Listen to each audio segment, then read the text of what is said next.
Okay, welcome to Sanjay Pandey classes. ये class 11th and 12th के अभी नए बैचेस हम लोगों ने शुरू किए हैं। और वैसे तो ये आपको इन्फॉर्मेशन देते कि we are running coaching classes for class 6, 7, 8, 9, 11, 12। 6 से लेके 12 तक चलता है और मॉर्निंग में जेई की क्लासेस चलती है और नीट की क्लासेस चलती हैं।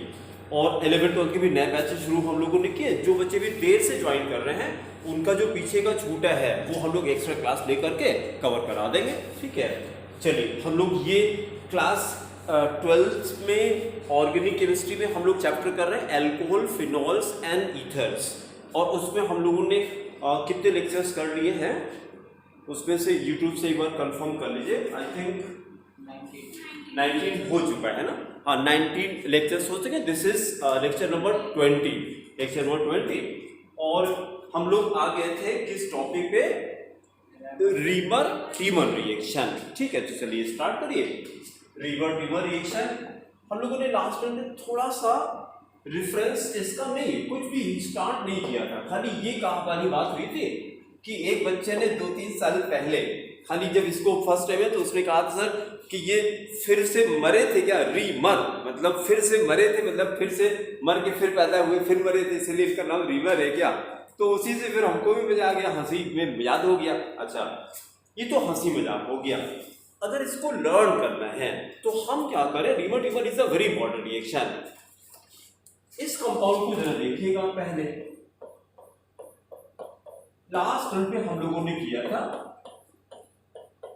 क्या है ये? Salicylic acid. बहुत अच्छा, दिस वाज सैलिसिलिक एसिड। तो हम अगर एसिड को हटा के CHO लगा दें तो क्या हो जाएगा? एसिड को हटा के CHO लगा दें, हाँ, एल्डिहाइड बन जाएगा। तो वो सैलिसिलिक एसिड था, ये सैलिसिलडिहाइड हो जाता है, सैलिसिलडिहाइड, ठीक है। वो सैलिसिलिक एसिड था, ये सैलिसिलडिहाइड। तो खाली इतना ही तो डिफरेंस है ना, एसिड की जगह एल्डिहाइड लग गया, और तो कोई डिफरेंस नहीं। तो कंपाउंड एकदम मिलता जुलता है। ये वाला जो कंपाउंड है ये रीमर टीमर का प्रोडक्ट है, रीमर टीमर का प्रोडक्ट है। तो इसकी हेल्प से हम लोग लर्न कर रहे हैं क्योंकि ये पहले से पता है। अच्छा, ये हमने देखा जो चीज हमको पहले से आती हो उसमें थोड़ा सा चेंज करें तो जल्दी याद हो जाता है। एकदम नई चीज जल्दी नहीं याद होती है। तो हमने इसीलिए जानबूझ के कर लिया कि सैलिसिलिक एसिड आपको पहले से पता था, हमने उसमें थोड़ा सा चेंज करके एसिड की जगह हमने एल्डिहाइड लगा दिया और प्रोडक्ट बन गया। और बता दिया ये किसका प्रोडक्ट है? सैलिसिलडिहाइड का प्रोडक्ट है। फिर कोई हमको बताएगा, एक रिएक्शन पहले हम लोग कर चुके हैं जिसका ये प्रोडक्ट था सैलिसिलिक एसिड। बहुत अच्छा, cold-Schmidt reaction. It was cold-Schmidt reaction या कोल्ड-बेज रिएक्शन भी कह सकते हैं, कोल्ड-श्मिट रिएक्शन, ठीक है। वहां पे हम लोगों ने सैलिसिलिक एसिड, तो सैलिसिलडिहाइड बनाना है तो रीमर टीमर रिएक्शन करेंगे, सैलिसिलिक एसिड बनाना है तो कोल्ड-बेज रिएक्शन हमने किया। फिर देखिए जरा, एकदम मिलता जुलता है। ये तो कंपाउंड हमने मिलता जुलता किया है, इसका कंपोजिशन आप देखिएगा। CHCl3 किसका फॉर्मूला होता है? क्लोरोफॉर्म का। बहुत अच्छा। तो हमें देखिए प्रोडक्ट प्रॉपर्टी तो हमारी इसकी चल रही है, फिनॉल की प्रॉपर्टी चल रही है। फिनॉल में हमने ये डाला, CHCl3 डाल दिया, फिनॉल में हमने CHCl3 डाल दिया।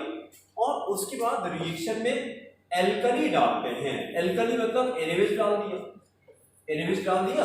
तो ये जो मेन प्रोडक्ट अभी हम लोगों ने लिखा था, रीमर टीमर का प्रोडक्ट क्या है? सैलिसिलडिहाइड। ऑर्थो पे CHO लगाते हैं, ऑर्थो पे CHO लगाते हैं तो सैलिसिलडिहाइड बन गया। अब हमको ये बताना है, अगर हम फिनॉल की जगह पर यहां पर एनिलीन करते हैं, फिनॉल की जगह एनिलीन में क्या लगाते हैं? NH2 लगाते हैं, तो एनिलीन हो गया। अभी अमाइंस के चैप्टर में आएगा, ये कंपाउंड हम लोग को आगे करना है, इसलिए कर रहे हैं कि कंपाउंड एकदम सेम चल रहा है। तो दो रिएक्शन, एक तीर से दो निशाना लगाना चाह रहे हैं। जो चीज पहले से आ रही है उसमें थोड़ा सा एडिशन कर दो तो आपको याद हो जाता है। भाई पहले हमने सैलिसिलिक एसिड का रेफरेंस लिया कोल्ड-बेज रिएक्शन, उसमें थोड़ा सा चेंज करके रिमर टीमर रिएक्शन पे आ गए, सैलिसिलडिहाइड बना लिया। अब इसकी हेल्प से एक और रिएक्शन करना चाह रहे हैं, एनिलीन लिया प्लस क्लोरोफॉर्म लिया प्लस NaOH लिया, पूरा कंपोजिशन एकदम सेम है। तो देखिए जरा, बेंजीन रिंग बनती है और यहाँ पे NC लगा दिया मैंने। ये क्या है? NC नहीं, आइसोसाइनाइड है ना। साइनाइड तो CN होता है, साइनाइड CN होता है। इसमें क्या फर्क होता है? CN में ट्रिपल बॉन्ड ऐसे रहता है, कोऑर्डिनेट कोवैलेंट बॉन्ड रहता है, कोवैलेंट बॉन्ड रहता है, और इसमें कोऑर्डिनेट रहता है। NC ऐसे लिखा जाता है, N डबल बॉन्ड, और एक कोऑर्डिनेट बॉन्ड C ऐसे लिखा जाता है, ठीक है। इसीलिए देखिए RCN and RNC are isomers, cyanide and isocyanates are isomers। क्या फर्क होता है? ये कोवैलेंट होता है, इसमें ट्रिपल बॉन्ड रहता है ऐसे, और ये क्या होता है? कोऑर्डिनेट होता है, ये कोऑर्डिनेट कंपाउंड।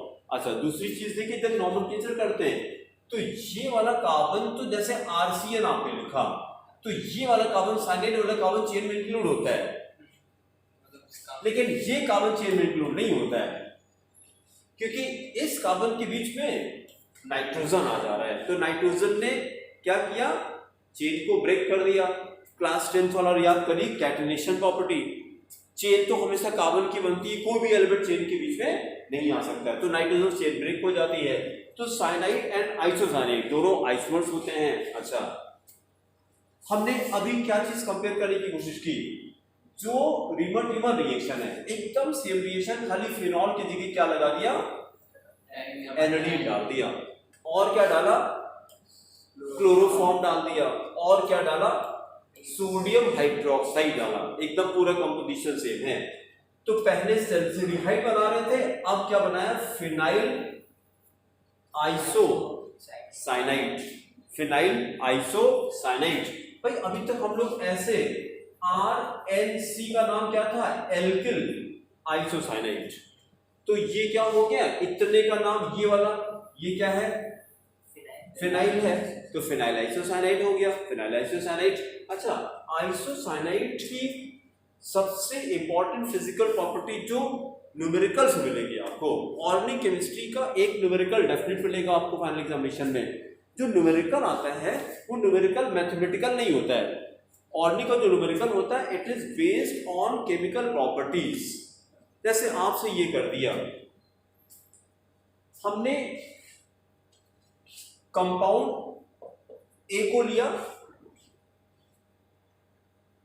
और इसको हमने एक एसिड के साथ रिएक्ट कराया। कंपाउंड A को हमने एक एसिड के साथ रिएक्ट कराया और एक कंपाउंड X मिला है, और इसकी प्रॉपर्टी बताई कि इसकी जो ऑर्डर है वो स्वीट ऑर्डर है, प्लीजेंट स्मेल है, फ्रूटी स्मेल है, तीनों एक ही चीज होती है। बहुत अच्छा, एस्टर है ये। एस्टर की प्रॉपर्टी होती है। एस्टर्स की प्रॉपर्टी क्या? Esters are sweet smelling, fruity smell, pleasant smell, ये सारे एस्टर की प्रॉपर्टी है। मतलब एस्टर की जो प्रॉपर्टी है कैसे पहचान? न्यूमेरिकल में जहां भी आपको इस तरह का टर्म आया, प्लीजेंट ऑर्डर, स्वीट स्मेल, तो ये एस्टर है। अगर ये एस्टर है तो ये ए क्या है? एल्कोहल हो जाएगा, क्योंकि एसिडिफिकेशन रिएक्शन है, और एसिडिफिकेशन का और तो कोई तरीका होता नहीं। Acid plus alcohol, acid plus alcohol, acid base से सॉल्ट बनेगा, ठीक है। एसिड प्लस बेस से सॉल्ट बनेगा। एस्टर बनाने के लिए तरीका है एसिड प्लस एल्कोहल। उसी तरह से देखिए, एक तो ये वाला सेंटेंस कहीं पर नोट कर लीजिए, एस्टर्स आर, कहीं नोट करिए पेज के ऊपर, न्यूमेरिकल में काम आएगा। Esters are sweet smelling, sweet smelling, sweet smelling, और pleasant order, have pleasant order, have pleasant order. या कभी कभी एग्जामिनेशन में फ्रूटी स्मेल, फ्रूटी स्मेल मतलब प्लीजेंट होता है, ये कहने का मतलब था। और फिर इसी का उल्टा लिखेंगे हम लोग, अनप्लीजेंट ऑर्डर। अनप्लीजेंट ऑर्डर यही होता है। ये RNC का नाम क्या है? आइसोसाइनाइड। तो लिखिए आइसोसाइनाइड्स, आइसोसाइनाइड्स ब्रैकेट में RNC, आइसोसाइनाइड्स हैव, उल्टा कर दीजिए क्या हो जाएगा? Unpleasant order. Isocyanates have unpleasant odor. Isocyanates have unpleasant odor. Unpleasant odor. और फिर जरा एक इंफॉर्मेशन और करके वापस आ जाते हैं। जो हम लोग का कंपाउंड RNC है, RNC, इसका एक नाम और रिकॉल कर सकते हैं क्या? आइसोसाइनेट्स का एक नाम और भी है और वो IPC नेम है। Isocyanates, they are also called कार्बिल-अमीन। They are also called कार्बिल-अमीन। तो एक सेंटेंस नीचे नोट करिए, isocyanides are also called, isocyanides are also called carbylamine. पूरा एक वर्ड है, CARBYLAMINE, कार्बिल-अमीन, कार्बिल-अमीन। तो आइसोसाइनाइड तो पहले से जानते थे, उसी हमने एडिशन कर दिया, they are also called carbylamine. And then formation of, जैसे ये किया था, formation of ester is called esterification. उसी तरह से formation of carbylamine is called carbylamine reaction. ये सेंटेंस लिखिए, formation of carbylamine, formation of carbylamine, formation of carbylamine. फिर ब्रैकेट में RNC, कार्बिल-अमीन या आइसोसाइनाइड दोनों एक ही होता है। Formation of carbylamine is called carbylamine reaction, carbylamine reaction, carbylamine reaction. Now stop writing. फिर हम लोग एक काम करेंगे, इसकी स्मेल कैसी है? Unpleasant smell.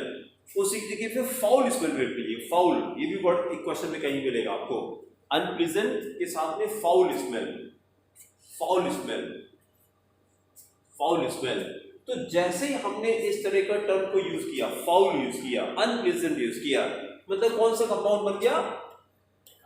कार्बिल-अमीन, कार्बिल-अमीन। और अभी हम लोगों ने क्या कहा था, कार्बिल-अमीन किस कंपाउंड से बनता है? कार्बिल-अमीन किस कंपाउंड से बनता है? हाँ, बहुत अच्छा।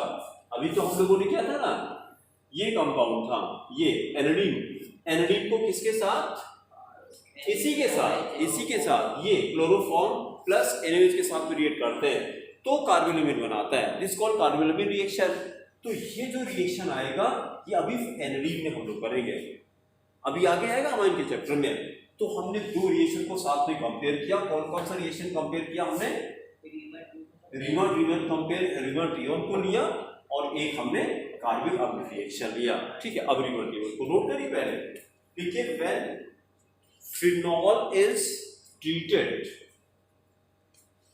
when phenol is treated, when phenol is treated with, phenol is treated with chloroform, when phenol is treated with chloroform in the presence of,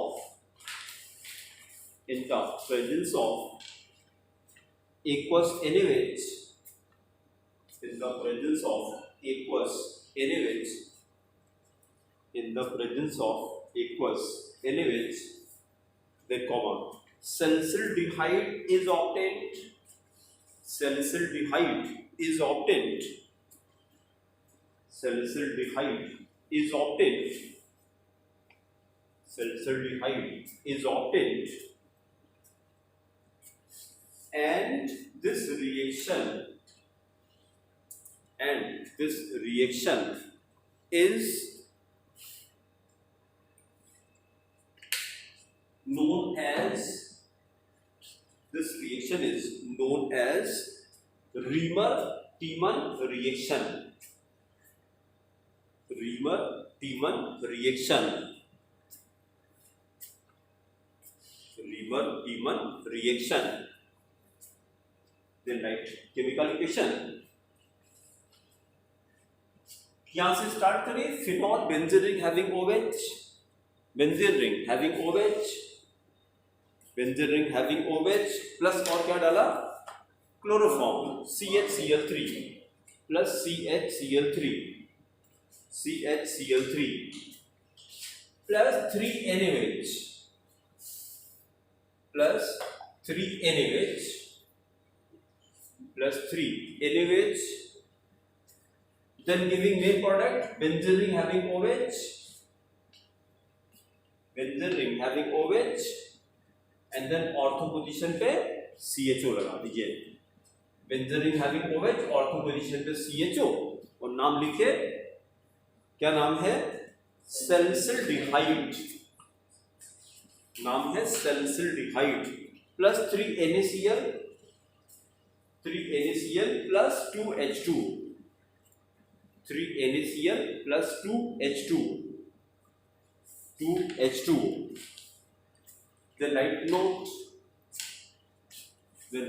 note, now stop writing। पहले एक्सप्लेनेशन ऑथर के लिए question आ रहा है, बहुत अच्छा question है। यहाँ पे जो सॉल्वेंट हमने डाला वो क्या है? क्लोरोफॉर्म। हमने खाली बस सॉल्वेंट चेंज कर दिया, CCl4 कर दिया, का नाम क्या है? CCl4, carbon tetrachloride. अब हमने इसकी जगह पर CCl4 कर दिया तो ये प्रोडक्ट चेंज हो जाता है, तो इसकी जगह पर एसिड आ जाता है, तो नाम क्या हो गया? Salicylic acid. But still the reaction is called Reimer Tiemann reaction. तो मजेदार चीज है कि रीमन-रीमन के दो रिएक्शन हैं, रीमन-रीमन के दो रिएक्शन, दोनों के प्रोडक्ट अलग अलग हैं। अगर रीमन-रीमन क्लोरोफॉर्म के साथ किया है तो सैलिसिल्डिहाइड बनती है, और रीमन-रीमन CCl4 के साथ किया है तो सैलिसिलिक एसिड बनती है।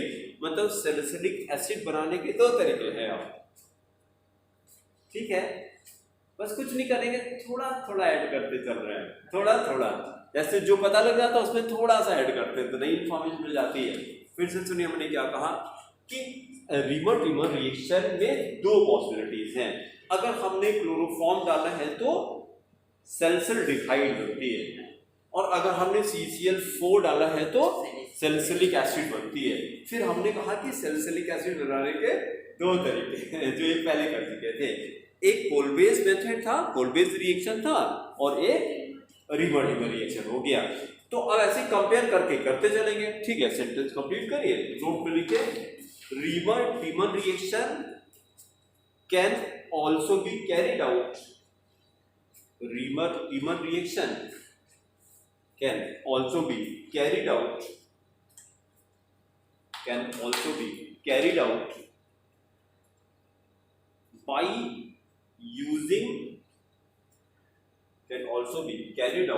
by using CCl4,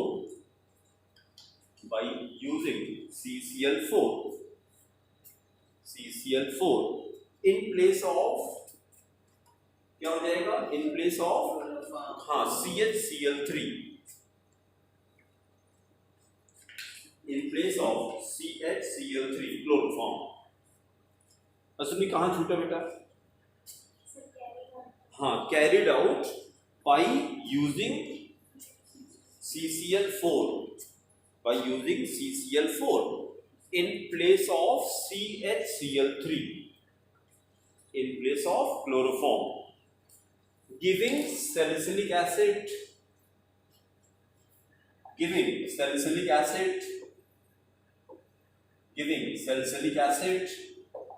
then chemical equation, phenol, benzene ring having OH, phenol। अब ऐसे कर देते हैं, ये देखिए एरो के ऊपर हमने CCl4 डाला और एरो के नीचे हमने NaOH डाल दिया, सोडियम हाइड्रोक्साइड। प्रोडक्ट चेंज कर दीजिए, बेंजीन रिंग ऊपर क्या लगा दें? OH लगा दें, और आगे ऑर्थो पे क्या लगा दें? एसिड लगा दें। बस this compound is salicylic acid.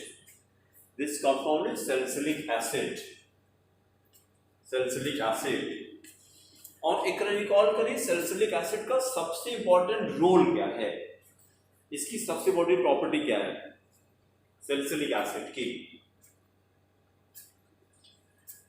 सुबह सर पूछते हैं ना, कोई दर्द, पेट में दर्द, लिवर में दर्द हाँ, तो ये दर्द के लिए काम आता है ना। सुबह बढ़िया पूछते हैं ना, कोई दर्द, पेट, हाँ ये क्या है? हाँ, ऑलरेडी, वेरी गुड। ये दिखाइए जरा। बहुत अच्छा, ये देखिए इकरा के लिए सब लोग क्लैप कर दीजिए, इकरा के लिए क्लैप कर दीजिए। इकरा देखिए वॉल्नी लेके आई है, ठीक है।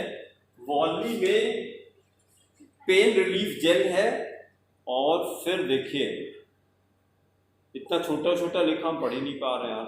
हाँ, लेकिन आप इसको देखिए, पता नहीं ऐसे दिखाई पड़ेगा कि नहीं, ऐसे दिखाई पड़ेगा नहीं, देखिए हैं, अब देखिए दिख रहा है, कंपोजिशन दिख रहा है। तो इसमें देखिए मिथाइल सैलिसाइलेट कहीं दिखाई पड़ रहा है क्या? नहीं है, मिथाइल सैलिसाइलेट नहीं, लास्ट में नहीं है। ये 1 2 3 थर्ड नंबर पे देखिए, थर्ड नंबर पे मिथाइल सैलिसाइलेट नहीं दिखाई पड़ रहा है। अच्छा, बहुत छोटा छोटा है मिथाइल सैलिसाइलेट। सबसे ऊपर क्या पढ़ने में आ रहा है? अच्छा चलिए देखिए, वो तो देखिए आप नेट पे वॉल्नी डालेंगे, ये वॉल्नी मैंने नाम दिखा दिया, इसको डालेंगे केमिकल कंपोजिशन ऑफ वॉल्नी डालेंगे तो आपको ये तो सबको पता लग जाएगा, क्योंकि ब्रांडेड चीज है तो कहीं से कंफर्म हो जाएगा। देखिए इसके अंदर जो डाला है इन्होंने मिथाइल सैलिसाइलेट डाला, ठीक है। तो मिथाइल सैलिसाइलेट का मेन वर्क क्या है? मिथाइल सैलिसाइलेट को और किस नाम से जानते हैं, जो हम लोगों ने लास्ट टाइम पे किया था अपनी कॉपी में, आयोडेक्स के नाम पे। तो आयोडेक्स और इसका दोनों का एक ही काम है, क्योंकि कंपाउंड तो सेम है ना, मिथाइल सैलिसाइलेट। अच्छा, मिथाइल सैलिसाइलेट आ गया ना, हाँ बहुत अच्छा। और जो है बस मेन कंपाउंड यही है, ठीक है, मेन कंपाउंड हम लोग का यही है। और फॉर एक्सटर्नल यूज है, और क्या खास बात है इसमें, और तो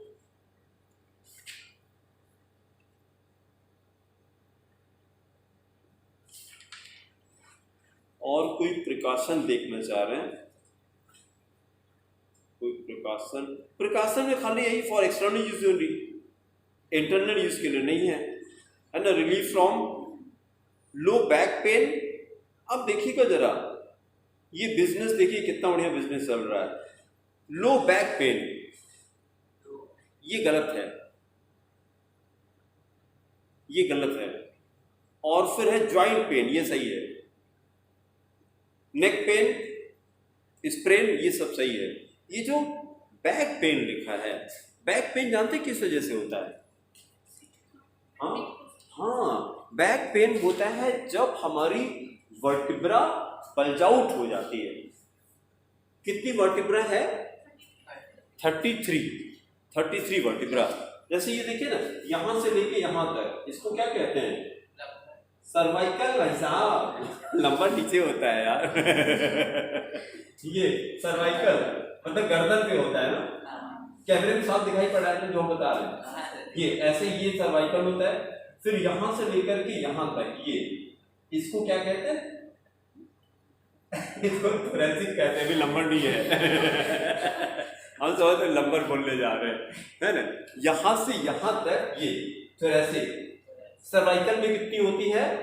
7 सर्वाइकल सर्वाइकल में 7 होती है। देखिए एक और चीज बता रहे, आई थिंक मैंने बायो नहीं पढ़ी है, मैंने बीएससी में पीसीएम लिया था, लेकिन अब मेरे को बायो बड़ी मजा आती, बहुत मजा आती, बहुत ज्यादा मजा आती है।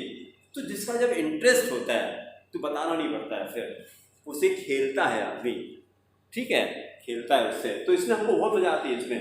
और फिर कोई जब प्रॉब्लम होती है, जैसे योगा में कोई आया तो बैक पेन वाले बहुत ही आते रहते हैं, तो फिर हम और स्टडी करते हैं उसको कि कहाँ प्रॉब्लम हो रही, एग्जैक्ट कहाँ प्रॉब्लम हो रही है, तो उसको फिर समझाते हैं। जब समझाते, जहाँ डॉक्टर के पास गए, डॉक्टर ने क्या किया दवा लिख दे, ये वॉल्नी दे दिया, वॉल्नी दे दिया। ये तो यही चीज हो गई, देखिए कितनी बढ़िया बात है। ये तो यही चीज हो गई, आपके घर में चूहा मरा था, स्मेल आ रही थी, और फ्रेंड आया या फ्रेंड आई, तो आपने क्या तो आपने बताया ये प्रॉब्लम हो रही है, तो उसने कहा कोई प्रॉब्लम नहीं है, मेरे पास है सोल्यूशन है इसका। उसने बैग से निकाला, स्प्रे मार दिया, है ना, तो वो डीओ था रखा था उसने मार दिया। हाँ यार बहुत बढ़िया, तो एकदम स्मेल चली गई, बड़े खुश हो गए। अब उसके बाद फिर 2 दिन के बाद फिर आने लगे इसमें फिर इसमें आगे, अब और डबल स्ट्रेंथ का लगाते हैं। तो अब देखिए जरा, क्या ये सोल्यूशन था? सोल्यूशन क्या था उसका? चूहे को उठा के बाहर फेंक दे यार, तब इसमें जाए, वो धीरे धीरे डिकम्पोज करेगा, वो प्रॉब्लम करेगा। तो जो बैक की प्रॉब्लम होती है, इसमें वॉलिनी लगाने से या कोई भी दवा खाने से ये परमानेंट इलाज नहीं है। बैक पेन हुआ क्यों है? It's a very common thing. इसलिए आपसे क्लास पे कहते हैं कि सबसे पहले आप कैसे बैठें? स्ट्रेट बैठें, स्ट्रेट बैठें, ठीक है। तो बस ये देख लीजिए, फिर वापस आते हैं। ये यहां से यहां तक ये क्या था? सर्वाइकल, ये गर्दन दिखाई पड़ा ना, ये सर्वाइकल कितना था? 7 था। फिर यहां से लेकर के यहां तक ये थोरैसिक में कितना होता है? 12 होता है, 12 होता है। फिर यहां से लेके जहां थोरैसिक खत्म हो रहा है, और ये इसको बोलते हैं, वही जो आप कहना चाह रहे थे, लंबर रीजन है ये, ठीक है। ये लंबर रीजन इसमें 5 होता है। फिर उसकी जो सैक्रम होता है उसमें 5 होता है, और फिर जो कॉक्सिक होता है उसमें केवल 1 होता है। ज्यादातर आप अब देखिए, जो मैथ्स वाले वो भी आंसर कर देंगे। जब आपको पोजीशन पता लग गई है तो देख के बताइए कि पांचों में से ऑलमोस्ट सेंटर पे कौन सा आ रहा है? हाँ सही है, लंबर आ रहा है। ऑलमोस्ट मैंने कहा, एकदम एग्जैक्ट नहीं कहा मैंने, ऑलमोस्ट कहा है। मतलब ये जो रीजन होगा ये सेंटर पे जा रहा है करीब करीब, ये लंबर की प्रॉब्लम है।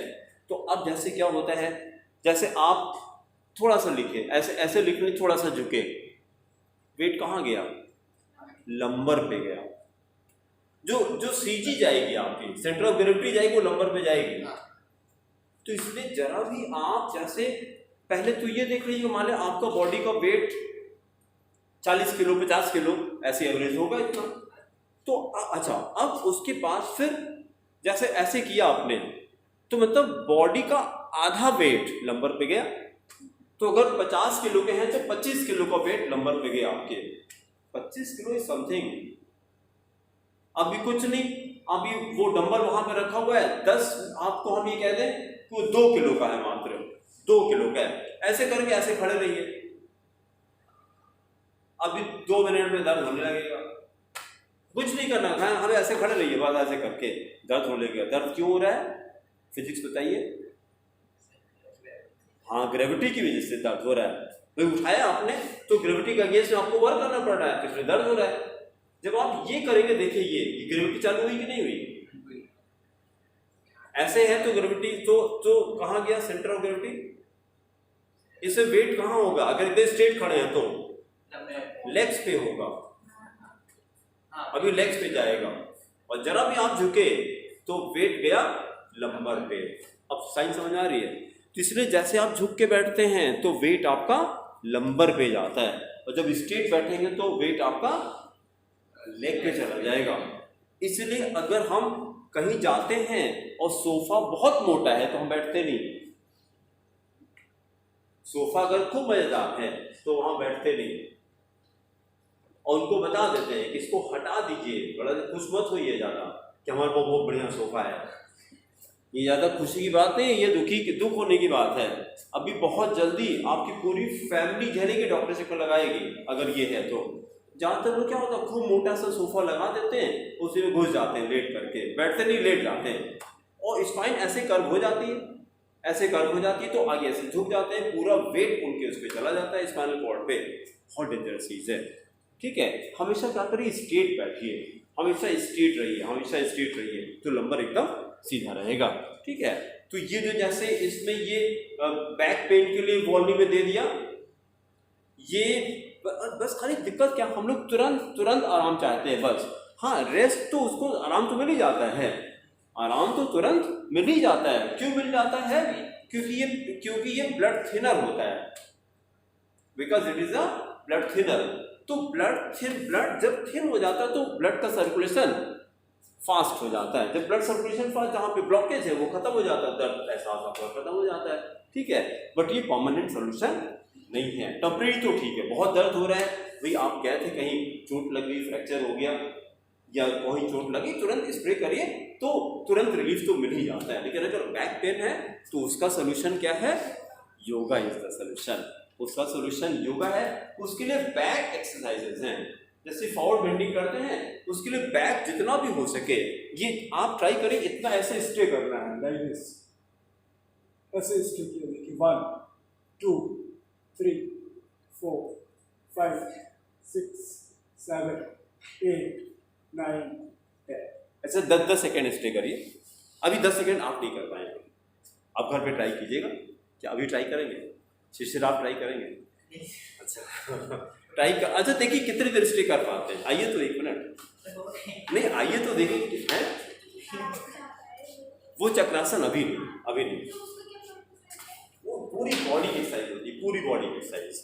नी स्ट्रेट रहेगी, दोनों हाथ कैसे ज्वाइन करिए, हाँ और स्टे करिए, रुके रहिए, वैसे रुके रहिए 1 2 3। अरे अच्छा देखिए मैं कह रहे थे ना, चलिए बैठ जाइए। शिशिर के लिए क्लैप कर लीजिए एक बार, बहुत अच्छा, ठीक है, देखने में खाली अच्छा लगता है।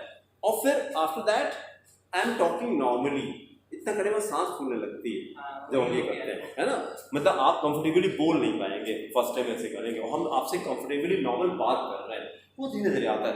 जब आप ऐसे बैठ जाते हैं तो लंग्स की कैपेसिटी और बढ़ जाती है, लंग्स और स्ट्रांग हो जाते हैं, ओपन हो जाते हैं, ठीक है। चलिए फिर हम लोग वापस आते हैं। हम लोगों ने ये कर लिया कि अगर रीमर-टिमर रिएक्शन के 2 रिएक्शन थे ना, अगर रीमर-टिमर में हमने क्या डाला था, पहले क्लोरोफॉर्म डाला था, अगर हमने क्लोरोफॉर्म डाला है तो क्या बनेगा, तो सैलिसिलडिहाइड बनती है, सैलिसिलडिहाइड बनती है। और अगर क्लोरोफॉर्म की जगह पर हमने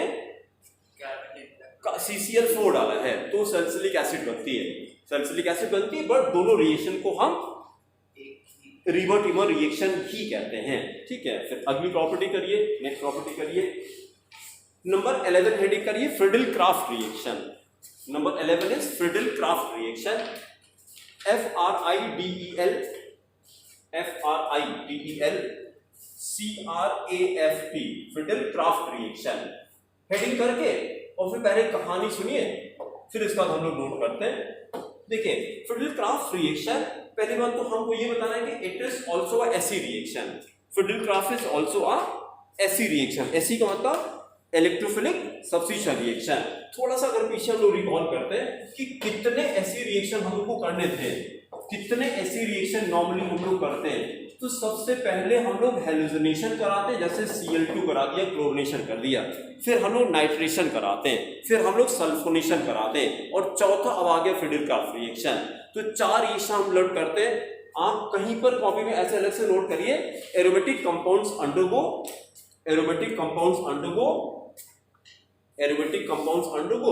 4 AC reactions in general. Aromatic compounds undergo 4 AC reactions in general, 4 AC reactions in general. कौन कौन सा हो गया? नंबर 1 करिए हेलोजनेशन, नंबर 1 हेलोजनेशन, और कोई बता दिए। नंबर 2 इज नाइट्रेशन, बहुत अच्छा, nitration. Number 2 is nitration.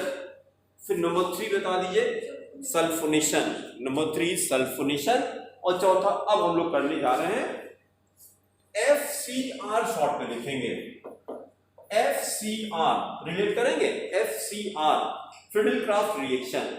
FCR short में हम बोल रहे हैं फ्रिडल-क्राफ्ट रिएक्शन, ठीक है। फ्रिडल-क्राफ्ट के अंदर जब हम लोग चलेंगे तो 2 रिएक्शन है, फ्रिडल-क्राफ्ट के अंदर भी 2 रिएक्शन है। एक को बोलते हैं फ्रिडल-क्राफ्ट अल्काइलेशन, दूसरी को बोलते हैं Friedel-craft acylation.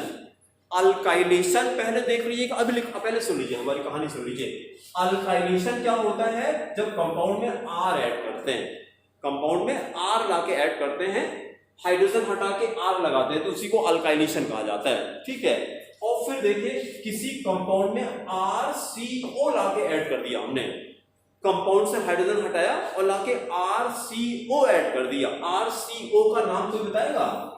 Acyl. RCO is called acyl. इसी का एग्जांपल था एसिटाइल, R की जगह CH2 लगाते तो एसिटाइल बन जाता है। तो अगर कंपाउंड में आपने R लगाया तो रिएक्शन को बोलते हैं अल्काइलेशन, और अगर कंपाउंड में आपने RCO लाके लगा दिया, इसी को बोलते हैं असाइलेशन। दोनों आसान लग रहा है? When we add R in any compound, तो that reaction is called alkylation, और उसकी जगह पर अगर RCO ऐड करते इट इज कॉल्ड असाइलेशन। अब आपको आसान लगेगा, नहीं तो आपको रटना पड़ता था। अच्छा, फिर दूसरा बताइए, ये R कहां से आता है? मतलब जब भी हम लोग अल्काइलेशन करते हैं तो कंपाउंड को रिएक्ट किससे कराते हैं? तो आंसर इज RH से रिएक्ट कराते हैं। Reaction with alkaloid is called alkylation. ठीक है, R तो RH से आता है और RCO कहां से आता है? तो RCOX से आता है, असाइल हैलाइड से आता है। जैसे हमने सिंपलेस्ट एग्जांपल R की जगह CH3 लगा दिया और ये हो गया COCl। क्या नाम इसका? एसिटाइल क्लोराइड, एसिटाइल क्वाइड। तो ये भी तो पहले हम लोग कर चुके हैं। एसिटाइल क्वाइड इज यूज्ड फॉर, बोलिए, एसिटाइलेशन। बहुत अच्छा, एसिटाइल क्वाइड इज यूज्ड फॉर एसिटाइलेशन। तो अब हम जो FCR करेंगे तो FCR में दो रिएक्शन करेंगे। फर्स्ट पार्ट पे हेडिंग करिए फ्रीडीक्राफ्ट अल्काइलेशन। फर्स्ट पार्ट लिखिए फ्रीडीक्राफ्ट अल्काइलेशन, फ्रीडीक्राफ्ट अल्काइलेशन। फिर एक्सप्लेनेशन ऑब्जर्व करिए। अब हमने क्या किया कि फिनॉल लिया और फिनॉल से क्या हटाएंगे? एक हाइड्रोजन हटाएंगे, क्योंकि ऐसी रिएक्शन हो रहा है ना। तो ऐसी रिएक्शन हम लोग क्या करते हैं? बोलिए, ऐसी रिएक्शन में क्या करते हैं? एक हाइड्रोजन हटा के कोई वहां पे इलेक्ट्रोफाइल लगा देते हैं। तो हमने फिनॉल से एक हाइड्रोजन हटाया, ये देखिए, फिनॉल से हाइड्रोजन हटाया। कहां से हटाया? ऑर्थो से या पैरा से, यही जाता है। जब ऐसी कराते हैं तो ऑर्थो पैरा डायरेक्टिव होता है। तो यहां से मैंने हाइड्रोजन हटाया और रिएक्ट किसके साथ किया? CH3 को भी एल्केलाइड लिया। रिएक्शन कंप्लीट करिए। फिनॉल प्लस नोट करिए CH3Cl, CH3Cl और एरो पे लिखे एनहाइड्रस AlCl3, एनहाइड्रस AlCl3। इसको पोलराइज करेगा कोई? CH3Cl को अगर पोलराइज करे तो इलेक्ट्रॉन किधर जाएगा? क्लोरीन की तरफ। तो ये हो गया Cl माइनस CH3 प्लस। फिर यहां से जब हाइड्रोजन हटाया था हमने ऑर्थो से, तो इलेक्ट्रॉन कहां गया? कार्बन पे गया। कार्बन पे चार्ज क्या आया? नेगेटिव चार्ज आया। हाइड्रोजन पे पॉजिटिव चार्ज। हाइड्रोजन हटा के क्या लगा दें? अरे Cl पे नेगेटिव चार्ज है भाई साहब, यहां भी नेगेटिव चार्ज है। CH3 लगाना पड़ेगा, CH3 लगाना पड़ेगा। तो ये हम लोगों ने किया। ये देखिए, फिनॉल किया और यहां पे हमने CH3 लगा दिया। फिर इसका कोई नाम बता सकता है? ऑर्थो पोजीशन पर अगर आपने CH3 लगा दिया तो ये क्या बन गया? इसको क्रिसॉल कहते हैं, CRESOL। और कहां पे लगा है? तो ऑर्थो पे लगा है, तो नाम लिखिए O क्रिसॉल, O क्रिसॉल। प्लस दूसरा कहां जाएगा? पैरा पे जाएगा। तो ये कर लिए, CH3 पैरा पे लगा दिए। एक बार ऑर्थो पे लगाया, एक बार पैरा पे लगाया। नाम क्या हो गया? P cresol. This became P cresol. और P क्रिसॉल के साथ में लिखेगा मेजर प्रोडक्ट, पैरा क्रिसॉल के साथ में लिखेगा major product. This became alkylation reaction, alkylation. फिर इसी का सेकेंड पार्ट करिए, सेकेंड पार्ट करिए असाइलेशन, फ्रीडीक्राफ्ट असाइलेशन। फ्रीडीक्राफ्ट में दो रिएक्शन थे, फ्रीडीक्राफ्ट अल्काइलेशन था, फिर फ्रीडीक्राफ्ट असाइलेशन। अब कोई बताएगा असाइलेशन में किसके साथ रिएक्ट करा दें? असाइलेशन में किसके साथ रिएक्ट करा दें? एसिटाइल क्लोराइड के साथ रिएक्ट करा दें। अल्काइलेशन में किसके साथ रिएक्ट कराया गया था? एल्किल हैलाइड के साथ रिएक्ट कराया गया था। अब किसके साथ रिएक्ट कराएंगे?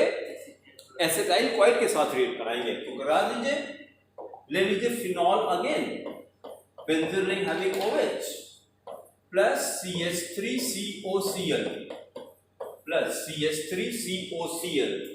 Again on the arrow anhydrous AlCl3, anhydrous AlCl3। फिर इसको जरा पोलराइज करते हैं। एसिटाइल क्लोराइड को पोलराइज करें, इलेक्ट्रॉन किधर जाएगा? क्लोरीन की तरफ जाएगा। तो Cl पे माइनस चार्ज हो गया, C पे प्लस चार्ज हो गया। फिर वही काम यहां पे किया हमने, हाइड्रोजन हटाया, इलेक्ट्रॉन कार्बन पे आया, नेगेटिव चार्ज आ गया, कार्बन में नेगेटिव चार्ज। तो अब कार्बन से ये हाइड्रोजन हटा के क्या चीज लगा दे? यहाँ पे CH3CO लगा दे। CH3CO का नाम क्या है? यस, एसिटाइल लगा दे। ये जो ये पोर्शन है एसिटाइल, एसिटाइल आपके अटैच कर दे तो प्रोडक्ट बना दीजिए बेंजीन रिंग। OH में कोई फर्क नहीं है, OH as it is copy करिए, बेंजीन रिंग हैविंग OH। एक बार ऑर्थो पे लगा दे, क्या लगा दे? COCH3, COCH3 और फिर एक बार पैरा पे लगा दें, क्या लगा दें, COCH3 COCH3 COCH3। Now stop writing. लिखने के बाद देखिए इसका नॉमेनक्लेचर थोड़ा सा आपको हिंट करते हैं। अगर मेरे पास एक कंपाउंड अलग से है, ऐसे कंपाउंड है, एक हमने बेंजीन रिंग बनाई, उसमें OH लगाया और अभी OH नहीं लगाते हैं, पहले सीधे यही किया मैंने। अगर हमने CONR लगा दिया, मतलब ये कंपाउंड देखिए CO, ये कौन सी क्लास का कंपाउंड होता है, कीटोन होता है, ये कीटोन होता है। ये देखिए कीटोन के दोनों तरफ R लगा रहता है। हम एक तरफ R लगा दें, एक तरफ AR लगा दें, कोई प्रॉब्लम है? दोनों में कार्बन तो है ना, चाहे अराइल लगा दें या हम अल्काइल लगा दें, कार्बन तो दोनों में रहता है। तो ये कीटोन है, इसका मतलब कि ये जो कंपाउंड बना था ये कीटोन है। और अगर जैसे जो आप एसीटोन जानते थे ना, CH3 COCH3, ये अगर एक खाली यहां पे CH3 हटा के फिनाइल लगा दें, C6H5COCH3, मतलब ये R हटा करके, इस R को हटा करके हम यहां पर अगर फिनाइल लगा दें, इसको यहां पे लगा दें, हम नहीं फिनाइल तो लगाए, खाली CH3 लगा दें, ये दिस इज कॉल्ड एसिटोफिनोन। ये अलग से लिखिए, बेंजीन रिंग बनाइए, अलग से लिखिए, पहले बेंजीन रिंग बनाइए, बेंजीन रिंग बनाया, फिर COCH3, बेंजीन रिंग बना करके COCH3 COCH3, फिर इसका नाम लिखिए acetophenone, ACETO, acetophenone.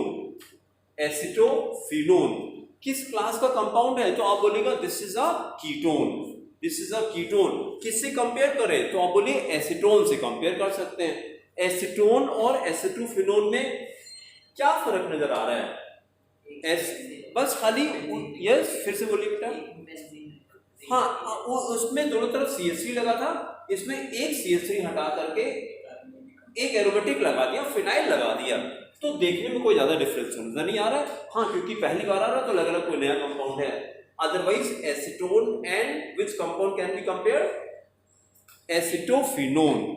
Acetone is an aliphatic compound, acetone aliphatic होता है, एसिटोफिनोन एरोमेटिक होता है। हम क्वेश्चन आपसे कर दें कि एसिटोफिनोन क्या होता है, तो आप बोलिए this is a simplest ketone, this is the simplest aromatic ketone.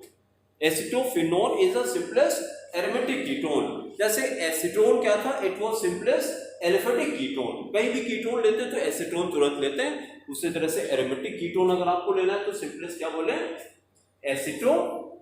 मेरे साथ बोलिए बेटा, मेरे साथ बोलते रहिए, तो बोलते बोलते फिर आपको प्रोनाउंसिएशन क्लियर होगा। Simplest aromatic ketone is acetophenone, acetophenone. फिर बताइएगा simplest aliphatic ketone, aliphatic aldehyde बताइए, simplest aliphatic aldehyde.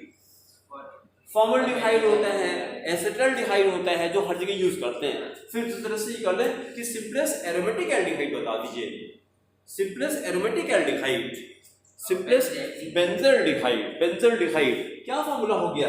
Benzene ring में क्या लगा दिया जाए? हाँ, CHO लगा दे बस, बेंजीन रिंग में CHO लगा दिया, दिस बिकेम बेंजल्डिहाइड। तो बेंजल्डिहाइड एंड कीटोन कौन सा? बेंजल्डिहाइड के साथ में कौन सा कीटोन लर्न करें? एरोमेटिक वाला बोलिए, इसका नाम एसिटोफिनोन, एसिटोफिनोन। कोर्स में नहीं है हमारे, उसकी प्रॉपर्टी प्रिपरेशन ये सब नहीं करना है, लेकिन बीच में से कंपाउंड फॉर्म करेगा एसिटोफिनोन। तो आप जरा देखिए, इतना जो कंपाउंड था, ये दोनों हमने एक ही साथ लगा दिया, अलग अलग लगेगा, ये गलती से मैंने लगा दिया ना, ये एक बार ऑर्थो पे लगेगा, एक बार पैरा पे लगेगा। ये मैंने एक कॉपी ऐसे तो नहीं कॉपी कर लिया आपने, अलग अलग है ना। हाँ, मैंने गलती से ये एक ही साथ लिख दिया, दोनों अलग, एक बार ऑर्थो अलग बनेगा, पैरा अलग बनेगा। आपने लिख रहा से छाप दिया? हाँ, नहीं छापना। ये यहां से हटा दीजिए, इसको ये हटा करके एक बार ऑर्थो पर CH3 लगा दिए, फिर से फिनॉल लिखिए, बेंजीन हैविंग OH, और फिर पैरा पे लगा दीजिए, दोनों प्रोडक्ट फॉर्म करेगा, दोनों को नॉमेनक्लेचर क्या हो गया? तो ये देखिए, अगर OH हटा दें तो क्या नाम हो जाएगा? OH हटा दें, हाँ बोलिए। OH जो अभी प्रोडक्ट फॉर्म किया आपने, नहीं ये इसका नाम क्या? एसिटोफिनोल। एसिटोफिनोल इसी के ये ऑर्थो पोजीशन है ना, इसके रिस्पेक्ट में ये 1 हो जाएगा। तो ये ऑर्थो पोजीशन है, तो ऑर्थो पे क्या लगा? OH को क्या कहते हैं? हाइड्रोक्सी। तो नाम हो गया ऑर्थो हाइड्रोक्सी एसिटोफिनोल। अब प्रोडक्ट लिखे ONP हाइड्रोक्सी एसिटोफिनोल, मतलब फीडिंग ऑफ असाइलेशन का प्रोडक्ट है। ONP ortho and para hydroxy, ortho and para hydroxy acetophenol. Acetophenol. फिर अगली प्रॉपर्टी करिए, आज ये कंप्लीट कर लेंगे हम लोग। नंबर 12, प्रॉपर्टी नंबर 12 देखिए क्या है? Die formation, DYE। नंबर 12 देखिए, dye formation. Number 12 dye formation, DYE, dye formation. And then again this is the explanation first. Dye formation, now stop writing. दो कंपाउंड है मेरे पास। एक तो अभी किस कंपाउंड की प्रॉपर्टी हम लोग कर रहे हैं? Which compound we are studying currently? Phenol की प्रॉपर्टी चल रही है, ठीक है। तो एक कलर डाई फिनॉल से बनती है और एक कलर डाई एनिलीन से बनती है। तो अब ये साथ में कंपेयर कर रहे हैं, दो रिएक्शन एक साथ में करना चाह रहे हैं। डाई फॉर्मेशन के दो रिएक्शन हैं, एक फिनॉल से बनता है और एक एनिलीन से बनता है। जैसे अभी हम लोगों ने रीमर रिबन को किससे कंपेयर किया था? वो नहीं, रिएक्शन का नाम बताना है। रीमर रिएक्शन को किससे कंपेयर किया था? कार्बोलमीन रिएक्शन से। कार्बोलमीन रिएक्शन, खाली फिनॉल हटा के हमने एनिलीन लगा दिया था और सारा रिएक्शन सेम था। उसी तरह से अब यहाँ फिर करने जा रहे हैं कि डाई फॉर्मेशन को भी कंपेयर करने जा रहे हैं। डाई फॉर्मेशन में कितने? दो रिएक्शन आएंगे। हमने देखिए क्या किया, इस कंपाउंड का नाम कोई बताए? बेंजीन रिंग है, नाइट्रोजन को एजो कहते हैं, AZO, एजो। दो नाइट्रोजन है तो डाई एजो कहा जाता है, डाई एजो। और फिर यहां पे Cl लगा दिया, Cl लगा दिया। इसको बोलते हैं बेंजीन, इसको बोलते हैं डाइजोनियम क्लोराइड। बहुत अच्छा, benzene diazonium chloride, benzene diazonium chloride. इसी को आगे शॉर्ट में हम BBC बोलेंगे, benzene diazonium chloride, benzene diazonium chloride. जब बेंजीन डाइजोनियम क्लोराइड को फिनॉल से रिएक्ट कराते हैं तो कलर डाई बनती है। उसी तरह से अभी रिएक्शन करके दिखाते तो आपको बहुत आसान लगेगा। बेंजीन डाइजोनियम क्लोराइड को फिनॉल या एनिलीन से रिएक्ट कराते हैं, फिनॉल या एनिलीन से रिएक्ट कराते हैं। हमने क्या किया देखिए, इसको फिनॉल से रिएक्ट किया, फिनॉल को हमने ऐसे फ्लैट करके लिखा। ये बीच में सर्किल है, यहाँ OH है, यहाँ से एक हाइड्रोजन लेना था तो मैंने एक H लगा दिया। ऐसे तो हर कॉलम में एक हाइड्रोजन रहता है, लेकिन जरूरत थी हमने दिखा दिया। और उसके बाद आप गेस कर सकते हैं, ये देखिए ये क्या किया मैंने, HCl निकाल दिया, बीच से HCl निकाल दिया। और जब इसको रिएक्ट कराते हैं तो ये साइड प्रोडक्ट निकल जाता है। ये क्या निकला? N2 निकल गया, N2 निकल गया। अब हमने क्या किया, उसके बाद फिर क्या किया, दोनों रिंग को ला करके हमने अटैच किया। तो देखिए हम कैसे फॉर्म कर रहे हैं, नाइट्रोजन नहीं, नाइट्रोजन नहीं निकलता, सॉरी, ये N डबल बॉन्ड N, उसके बाद खाली Cl यहां से हटाया, Cl हटा के ये वाली रिंग डायरेक्टली अटैच कर दी है। ये रिंग अटैच किया और इधर OH लगा दिया। तो कुछ भी नहीं, खाली HCl निकाला बीच से, बस इधर से H हटाया और इधर से Cl हटाया और कुछ नहीं हटाया। ये पूरा ला करके हमने ऐसे अटैच कर दिया। तो दो रिंग है, बीच में दो नाइट्रोजन है और उधर क्या लगा है, एक OH लगा है। जहां से आपने रिंग अटैच किया इसके रिस्पेक्ट में ये पैरा पोजीशन है ना, यहां से अगर रिंग अटैच किया तो ये ऑर्थो, ये बेटा ये पैरा, तो इसका नॉर्मल क्या चलता है, पैरा हाइड्रोक्सी, पैरा हाइड्रोक्सी। और इसको भी क्या बताया, इसको क्या बोलते हैं, हाँ एजो कहते हैं, एजो, टाई एजो होना चाहिए लेकिन एजो कहा जाता है, पैरा हाइड्रोक्सी डाइबेंजीन। लेकिन ये दोनों कॉमन सिस्टम में डाई दोनों हट जाता है, बोलते हैं पैरा हाइड्रोक्सी एजोबेंजीन। बस पैरा हाइड्रोक्सी एजोबेंजीन क्या होता है? तो आप बोलेंगे ये कलर डाई होती है and it is a red colour dye. तो अब हमको लर्न करना है कि रेड कलर डाई का फॉर्मूला क्या है, नाम क्या है? Para hydroxy azobenzene. कुछ ना करें, पूरा एकदम सेम है, OH की जगह NH2 लगा दें, बस पूरा सेम है। तो ये कौन सा कंपाउंड हो गया फिर? मतलब किस कंपाउंड के से NH2 आया? ये यहां पर NH2 लग जाएगा ना, तो हाँ एनिलीन के साथ में। तो नॉमेनक्लेचर हमारा हो गया para amino azobenzene. Para amino azobenzene, it is a yellow colour dye. तो रेड कलर डाई किससे बनती है? फिनॉल से बनती है। रेड कलर डाई फिनॉल से बनती है, पैरा हाइड्रोक्सी एजोबेंजीन। और येलो कलर डाई किससे बनती है?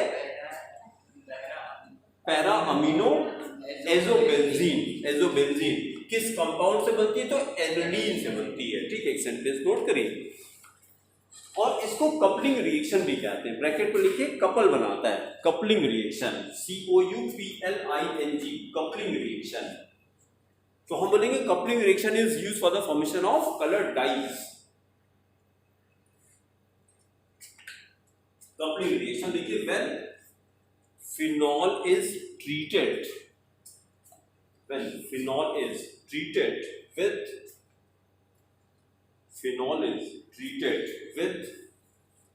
ice cold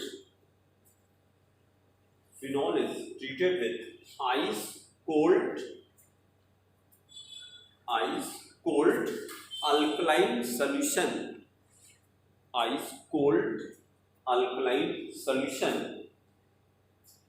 of BDC का मतलब क्या था? Benzene diazonium chloride. इसको शॉर्ट में हमने BDC लिखा, ब्रैकेट में लिख लीजिए benzene diazonium chloride at 273 to 278 K, 273 to 278 degree C में कितना हो जाएगा? ये 0 to 5 हो जाएगा। ब्रैकेट में लिखिए, क्योंकि डिग्री सी ज्यादा आसान पड़ता है ना। 0 to 5 degree C, 0 to 5 degree C. अब जरा स्टॉप राइटिंग। ऐसे टेम्परेचर देखिए तो लग रहा है कि बहुत ज्यादा है ये। 273 बहुत ज्यादा, 273 बहुत ज्यादा लग रहा है। अब बोलेंगे 0 डिग्री सी, अरे ये तो बहुत कम है। 0 डिग्री सी, दोनों एक ही टेम्परेचर है, दोनों एक ही टेम्परेचर। ये डिग्री सी में था, ये केल्विन में था। ठीक है, और केमिस्ट्री में जहां पर भी P = nRT आता है, कहां पर आता है P = nRT फॉर्मूला? इस इक्वेशन को क्या कहते हैं? This equation is called ideal gas equation. It is called ideal gas equation. पूरे केमिस्ट्री में जहां पर भी गैस वर्ड यूज होता है, gas, all gases are supposed to be ideal, all gases, although no gas is ideal। ये कभी कभी हम सोचते हैं कि यार जो होता नहीं पढ़ते क्यों फिर, क्योंकि अब इतना दिन पढ़ाते हो गए तो सब रट गया है। तो अब एक कोई आता है तो लगता है ये क्यों पढ़ाते हैं, बस एक ही उत्तर मिलता है, नंबर लेने के लिए। क्या मतलब है यार भाई? अगर आपसे क्वेश्चन करें साइंस किसको कहते हैं, साइंस, तो क्या बोलेंगे? What is science? What we study. Hindi में साइंस को क्या कहते हैं? विज्ञान कहते हैं, विज्ञान कहते हैं। देखिए जरा, अगर हम आपसे ये कहते हैं कि आप स्कूल में इसके ले जाते हो कि इसके ले जाते हो, ज्ञान के लिए जाते हो कि विज्ञान के लिए जाते हो? विज्ञान के लिए जाते हैं, विज्ञान के लिए जाते हैं। ज्ञान के लिए आते हैं। तो ज्ञान के लिए, लेकिन विज्ञान हाँ, और इसकी जरूरत क्या है? नहीं, जरूरत क्या, क्यों, वाई वी नीड नॉलेज? हाँ, बहुत अच्छा। Only what is the ultimate goal of this human life? Yes, नहीं, सर्वाइवल तो सारे एनिमल्स करते हैं, फिर हमारे और एनिमल में क्या डिफरेंस है? भाई ये हमने एक दिन कहा था कि हमारे जितने भी क्रिएचर हैं, 4 चीजें सब में कॉमन होती हैं। कौन कौन सी याद आता है?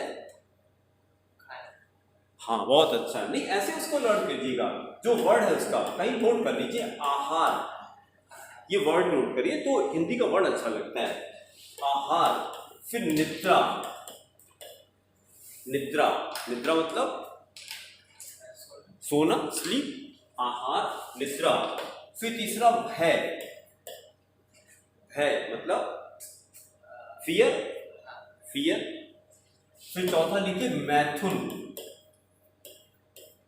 मैथुन, ये क्या होता है? इसी से रिप्रोडक्शन को मैथुन कहा जाता है, सेक्सुअल इंटरकोर्स को मैथुन कहा जाता है। ये 4 चीजें सब में कॉमन है ना, लेकिन अगर यही 4 चीजें, केवल ये 4 चीजें हमारे अंदर हैं, तो हमारे और डॉग में क्या फर्क है फिर यार? इन चारों के अलावा इंसान में एक चीज और होती है जिसकी वजह से उसको इंसान कहा जाता है। यस, बुद्धि होती है, वो उसके बाद थिंकिंग एबिलिटी होती है। एनिमल्स को थिंकिंग एबिलिटी होती है क्या? थिंकिंग एबिलिटी नहीं होती है। भाई अभी क्या होता है, एक डॉग है, उस दिन में उसको 10 बार भगाता हूँ, 10 बार, हाँ, बाहर आ जाता है और उसके बाद फिर आके बैठ जाता है। तो उसके पास क्या नहीं है?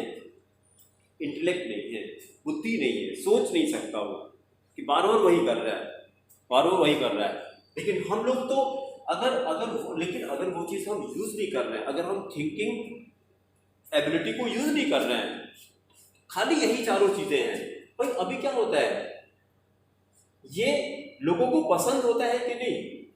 आहार, अरे some people are mad about food, उनको लगता है यार बिना इसकी जिंदगी कैसे हो सकता है यार, दिन भर उनका दिमाग खाने में लगा रहता है, खाने में क्या है, ठीक है। और ये तो मतलब अल्टीमेट प्लेजर है, ये सोने वाला जो सुख है, it is not less than gold. सोना सोने से कम नहीं है कि नहीं? सोना सोने से कम नहीं है। उनको लगता है कि सोने को मिल जाए फिर क्या बात है। और जब सपने बड़े होते हैं तो नींद उड़ जाती है, अपने आप उड़ जाती है। अगर ये दोनों जैसे जैसे आपके सपने बड़े होंगे, याद रखिएगा, उसकी सबसे बड़ी पहचान क्या होगी जानते हैं? इन दोनों में फर्क दिखाई पड़ेगा आपको। सबसे पहला फर्स्ट साइन है कि अगर जिसके सपने बड़े हैं, बात करके पता लग जाता है कि सपने इसके बड़े हैं, वो खाना कम खाएगा, कम सोएगा। सबसे पहला ये डिफरेंस आता है, क्योंकि इन दोनों में जब जब जब ये दोनों होता है तो कितना टाइम वेस्ट होता है। अगर आप नॉनवेज खाते हैं, ठीक है, सबसे फास्ट डाइजेशन किस फूड का होता है? फ्रूट्स का होता है, फ्रूट्स का होता है। कितना टाइम लगता है? तो it takes 2 hours each, 2 hours each, 2 hours in the stomach, 2 hours in the small intestine and 2 hours in the large intestine। 2-2 घंटे का, 6 घंटे में सबसे फास्टेस्ट डाइजेशन है फ्रूट्स का। उसके बाद फिर उससे ज्यादा लगता है जब आप वेज खाते हैं, सब्जियां खाते हैं पका करके, वो 3 hours each चलता है। 3 hours each का मतलब हो गया टोटल 9 hours लगता है। और फिर आप जब दाल चावल रोटी सब्जी खाते हैं, ग्रेन्स खाते हैं, तो इट टेक्स 6 hours each। तो अब ये लगेगा 18 घंटा, 6 घंटा लगता है, 6 hours each लगता है, 18 घंटे लगता है पूरा डाइजेस्ट होने में। तो अभी क्या होता है, एक खाना डाइजेस्ट हुआ नहीं, दूसरा चलना चालू हो गया। तो पहला एक डाइजेस्ट होने के बाद उसका फूड एक्सक्रीट होना चाहिए ना। फूड डाइजेस्ट होने के बाद जो उसका वेस्ट मटेरियल है उसको बॉडी से बाहर नहीं जाना चाहिए। पहले अगर आपको शायद पता हो कि जैसे हमको पता है कि बाबा हमारे 3 बार लैट्रिन जाते थे दिन में, 3 बार।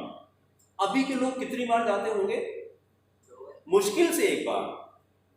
मुश्किल से, एक बार मैं कह रहा हूं मुश्किल से। कितने लोग मतलब जाते ही नहीं जाते ही नहीं, 2-2 3-3 कैसे, कितने बच्चों को जानते हैं 1-1 हफ्ता लैट्रिन नहीं करते। हाँ, मैं पर्सनली कई बच्चों को जानता हूँ। क्यों? ऐसा खाना है उनका, क्योंकि फाइबर होता नहीं है तो लार्ज इंटेस्टाइन में जाके वो चिपकता रहता है, वो चिपकता रहता है और अंदर पॉइजन में कन्वर्ट होता रहता है। एक छोटा सा नियम जान लीजिए कि नंबर ऑफ जाना is equal to number of खाना। ये रूल होना चाहिए, क्योंकि जितनी बार आप खाना खाएंगे उतनी बार वेस्ट मटेरियल तो बनेगा ना, तो वेस्ट को बॉडी से एक्सक्रीट होना चाहिए, और नहीं एक्सक्रीट कर रहा है तो फिर किस किस किस ऑर्गन को प्रॉब्लम होगी बाद में? यस, जो से बोलिए, लार्ज को प्रॉब्लम हो रही है। फिर उसके बाद एक्सक्रीटरी ऑर्गन्स 4 तरह के बॉडी की वेस्ट बॉडी से बाहर जाते हैं। कैसे कैसे जाता है? यस, हाँ उसको ऐसे लर्न करें, उसकी 4 टर्म हैं। जैसे हम लोगों ने ये किया है respiration, respiration and then perspiration. Respiration क्या हो गया? ब्रीदिंग हो गया। पर्सपायरेशन जो भी आप बोल रहे थे स्वेट हो गया, स्वेट हो गया। रेस्पिरेशन, पर्सपायरेशन, और फिर तीसरा क्या होगा? रेस्पिरेशन है, पर्सपायरेशन है, हाँ कौन सा? नहीं, उसके लिए 4 वर्ड मैंने रटे थे, भी भूल गया हमको। रेस्पिरेशन है, पर्सपायरेशन, और एक डिफेकेशन, डिफेकेशन है। डिफेकेशन ये क्या होता है? हाँ, फीकल है, जो वेस्ट मटेरियल रेक्टम से बाहर निकलता है। और एक वर्ड और है उसका, और कौन सा बचा? स्किन हो गया, हाँ यूरिनेशन, करेक्ट, यूरिनेशन, ये हो गया। Respiration, then perspiration, urination and defecation. These are 4 method जिससे बॉडी के वेस्ट बॉडी से बाहर जाते हैं। तो खाने में मतलब ऐसा कुछ खाइए कि खाना बहुत जल्दी से, अगर खाने में फाइबर होगा तो एक्सक्रीशन बहुत अच्छे से होगा उसका, ठीक है। और अगर आपने नॉनवेज खाया तो कितना टाइम लगता होगा डाइजेस्ट होने में? हाँ, it takes 72 hours. 72 hours divide by 3 कितना हो गया?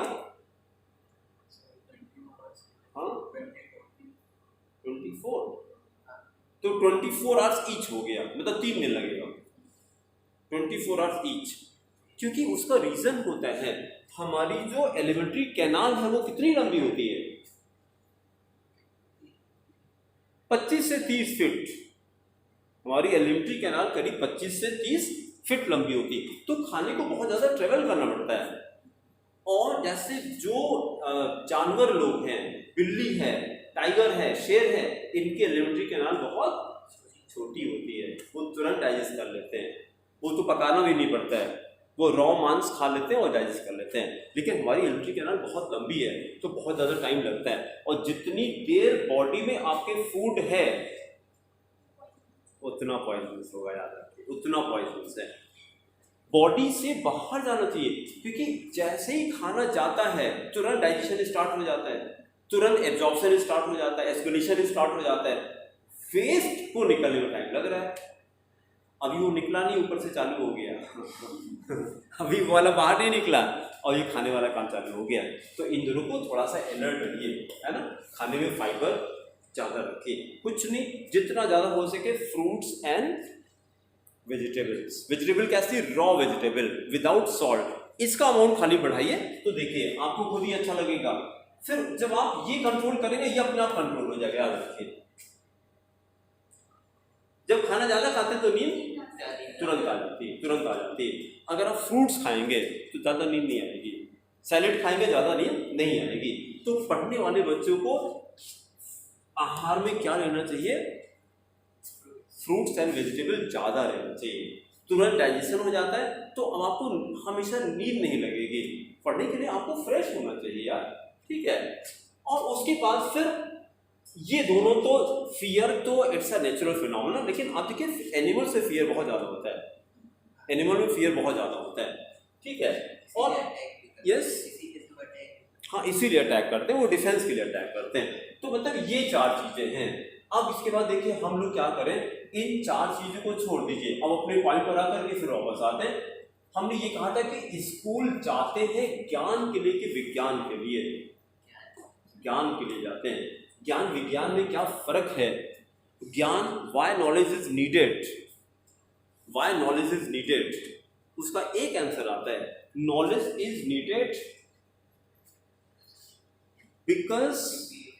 because there is a sorrow in our life,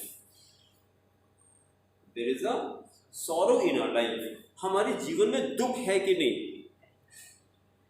सब कुछ हो जाता है, पैसा होता है, दौलत होता है, सब कुछ होता है, but we are not happy. We, जैसे माइंड के साथ साथ थोड़ी दिक्कत क्या होती है, mind goes where there is deficiency, जो आपके पास नहीं होता है वही अट्रैक्ट करता है, जो आपके पास नहीं होता वो अट्रैक्ट करता है, ये माइंड की प्रॉपर्टी है। और माइंड को आप ऐसे कंपेयर कर लीजिएगा, mind is just like such a vessel which is having a hole, कोई कंटेनर है उसमें छेद कर दें और पानी डालिए, कब तक भरेगा?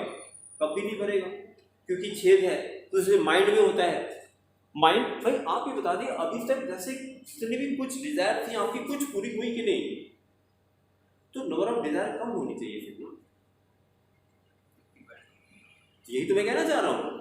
तो अच्छा, अब 2 मिनट में अगर मैकेनिज्म समझ आ जाएगी तो आपको ये पॉइंट समझ आ जाएगा।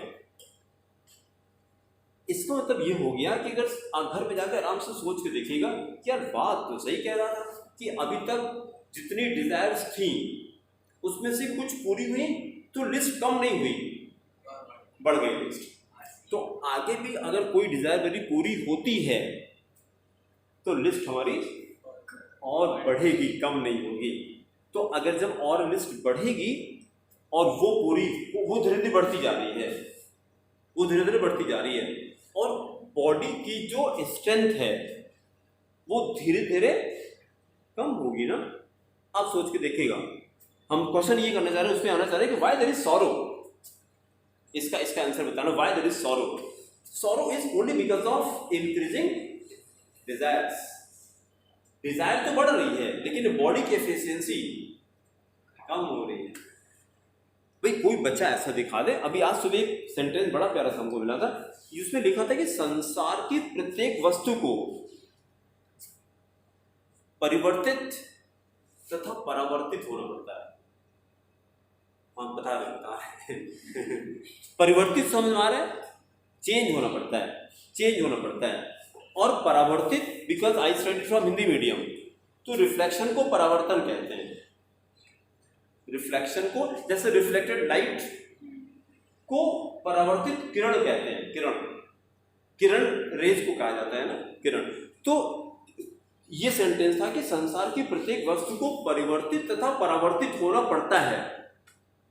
जैसे एग्जांपल छोटा सा था कि कोई भी आदमी पैदा हुआ, वो चाइल्ड एज में है, अपने चाइल्ड एज को रोक के दिखा दे कि नहीं हम यंग नहीं होंगे, कभी नहीं, चाइल्ड रहेंगे हमेशा।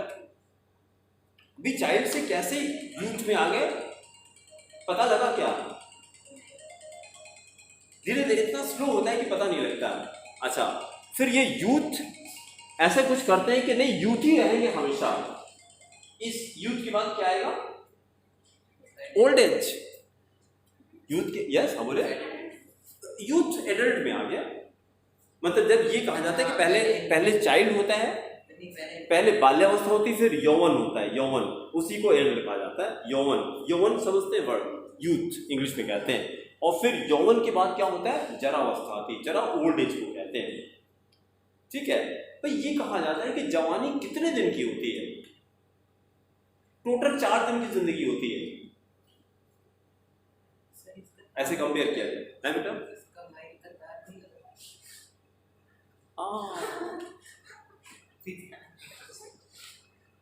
Oh my God,